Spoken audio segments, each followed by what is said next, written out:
Hello Libra, Sun, Moon, Rising, and Venus Signs. Kamusta kayo? Sana po ay nasa mabuti kayong kalagayan.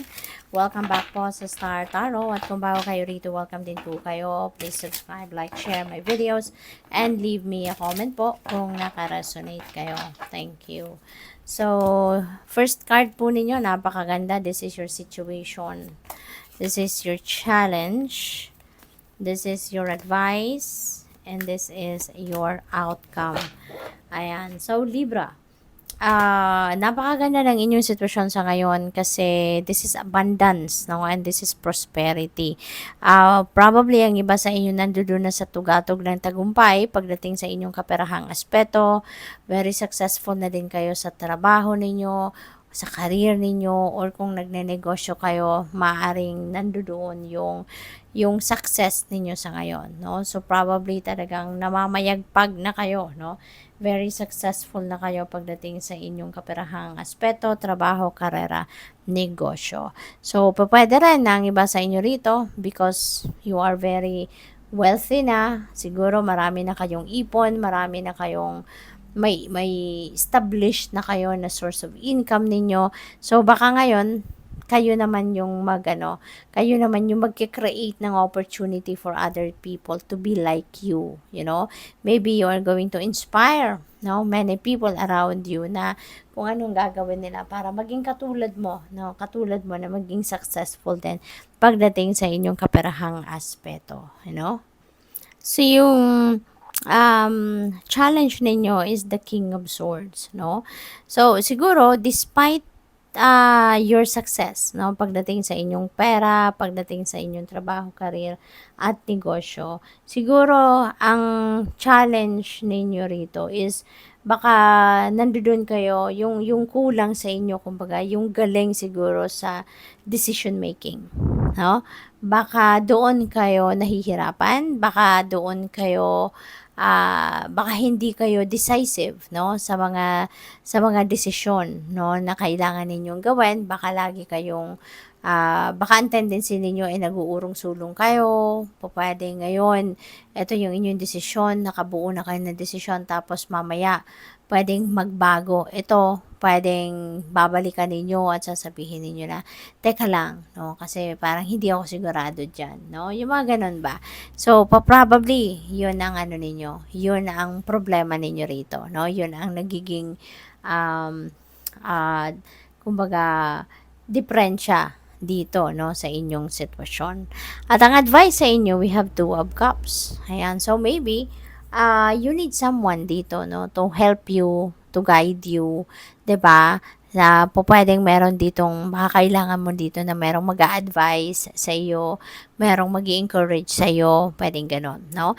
And since 2 of Cups is also about partnership, so baka meron dito kayong pwedeng magha-hire kayo ng someone na makakatulong sa iyo, no, sa mga pagdedesisyon. Baka meron ditong maha-hire kayo or kukunin kayo na tao na pwedeng makatulong sa iyo yung dumiskarte, no, pagdating sa mga decision, no. Ang outcome ninyo, 3 of Swords. Ayan. So, 3 of Swords, pwedeng heartache ito eh. This is heartache, this is heartbreak. Baka mayroon kayong maling desisyon na nagawa.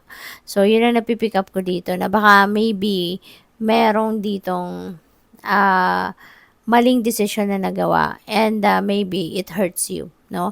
Siguro nag-backfire, no, sa iyo. Baka meron kayong nagawang desisyon na since paurong sulong siguro ang naging pagdedesisyon ninyo, kaya ang ending, baka nag-backfire ito sa inyo. Kaya po pwedeng na-hurt kayo. Kaya po pwedeng may mga taong naapektuhan ng hindi magandang epekto sa kanila, no, na hindi mo yun napag-isipan. Kaya siguro kayo nasasaktan, no, na nasasaktan kayo dahil sa naging desisyon ninyo. So po pwedeng ganun ang ganap dyan. So, kuha tayo ng clarifiers. Tignan natin kung ano pa yung mga mensahe para sa iyo. At maraming salamat din, no, sa mga nakapag-subscribe na, at yung hindi pa nakakapag-subscribe, subscribe na po kayo. Thank you. At saka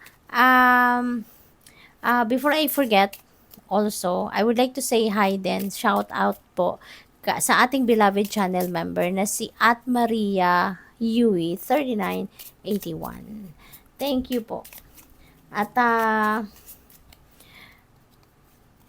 so yung next card ninyo dito sa kay King of Swords is Queen of Swords. Okay? Tsaka dito sa Two of Cups, we have Four of Cups. And sa Three of Swords, we have Three of Wands. Ayan, so temperance. Be patient. Okay? Be patient. And siguro kailangan mo din ng balance eh. You know? You need to balance your life. You need to balance siguro. Kaya, pwede kasi na isa sa mga dahilan kung bakit din kayo nahihirapan siguro pagdating sa pagdedesisyon because maybe you are ungrounded.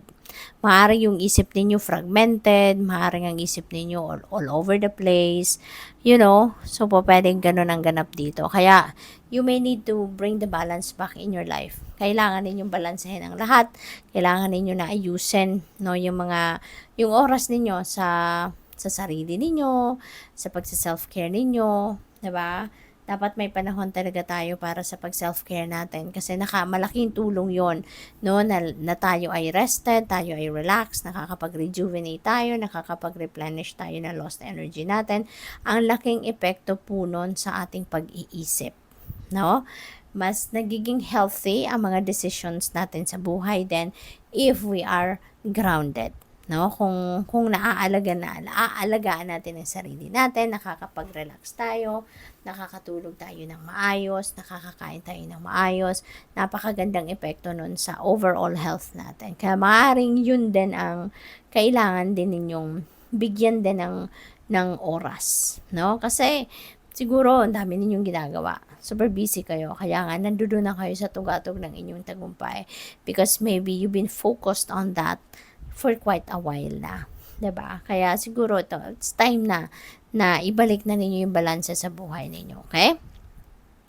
With the King of Swords, meron tayong Queen of Swords. Ayan, balance. No? Nandito si King and Queen.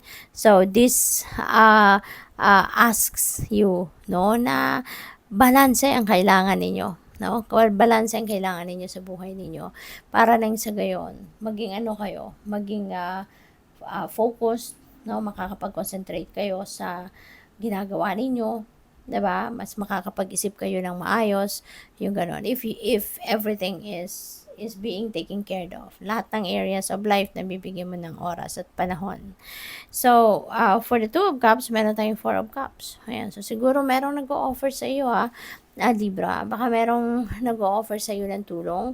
Baka meron ditong lumalapit sa inyo na tutulungan kita, gusto mo ng assistance, gusto mo ng kung ano man ang pwede niyang maitulong sa iyo, you know, but baka hindi mo pinapansin, no? So siguro talaga fragmented ang isip ninyo, Libra. Maybe your mind is all over the place. So, sa dami siguro ng iniisip ninyo, sa dami ng inaasikaso ninyo, kaya parang here and there, you know, ang isip ninyo, no? So, with the Three of Swords, we have Three of Wands. Ayan. So, Three of Wands is about travel. So, pwede ng iba sa inyo dahil sa heartache na to. Baka gusto rin yung umalis muna, magpahangin muna somewhere. Gusto mo munang magbakasyon. So, pwedeng ganon. Kaya, pwedeng magta-travel kayo. Or, pwede rin na ang iba sa inyo rito, since the Three of Wands is implementation stage na to, kung ano man ang mga pinagplanuhan ninyo, ano man ang inisip ninyo in the past, plinano ninyo, now is the time that you're going to start rolling the ball. Kumbaga, isasakatuparan nyo na or magsisimula na kayo mag-take action. Sa ngayon, so pwedeng yun ang gagawin din ninyo, no? Maybe because of this heartache, diba? Kung ano man ang plano ninyo in the past, no, na naisip ninyo, na pwedeng makatulong na ma-alleviate yung pain, no, yung frustration, yung heartache na nararamdaman ninyo, maaring gagawin nyo na yan sa ngayon. Hindi na kayo magpapatumpik-tumpik pa, no? So, tignan natin kung ano pa ang ganap dito for Libra. We have eternity. Wow, give yourself permission to slow down, okay? So, tama yan, magbakasyon muna kayo, Okay? Magpahinga muna kayo, magbakasyon muna kayo, magpahangin muna kayo somewhere para nang sa gayon makapag-replenish kayo ng lost energy ninyo. Makapag-concentrate kayo kapag kayo ay nakapagpahinga na. Alright? So, dahan-dahan lang, 'di ba? You don't need to finish everything. Hindi mo kailangan tapusin ang lahat-lahat, no, ng task na nasa balikat ninyo at once. Kaya slow down lang. Now is a lucky time. Yay, siswertehin kayo. So, siswertehin kayo sa ngayon. Ngayon, ngayon ang swerte dadating. You know, si Three of Wands din, good fortune energy din ito. So, baka sa pag-alis ninyo, pagpasyal ninyo, you're going somewhere, baka doon ninyo din mahanap ang swerte sa kung saan kayo pupunta. Or baka, pagbalik ninyo sa kung saan man kayo manggagaling, maaaring bit-bit nyo na yung swerte. 'Di ba? Kasi nakapagpahangin na kayo, nakapasyal na kayo. So kahit papaano, baka naiwan niyo na doon sa pinuntahan niyo yung at ng negativity, no, and toxicity na energy sa katawan ninyo, 'di ba? Kaya ang pumalit, swerte, 'di ba? So good luck. So tignan natin kung ano pa.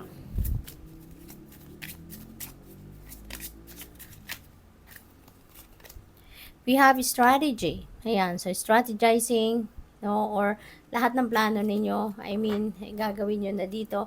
And gayon, patuloy kayong magpaplano, no?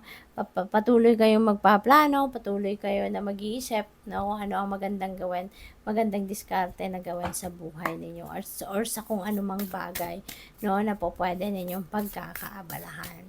So, tignan natin kung ano yung inyong final message. We have gates of triumph. Success expands in your life. Napakaganda, hindi ba? Kasi papasok kayo dito sa pagtatagumpay. So, kung ano man, no, kunyari ito, nasasaktan kayo dito, nagkaroon kayo ng heartache, ng heartbreak, whatever that situation is, no, pagtatagumpayan ninyo yan. Diba? You're going to succeed. You're going to claim your victory. Kaya ako naman yung mga siguro pinagplanuhan ninyo, maybe it's going to prosper, it's going to progress, no? At talaga makakamit ninyo din ang victory ninyo. Good luck sa'yo. Thank you for watching Love and Light. Namaste.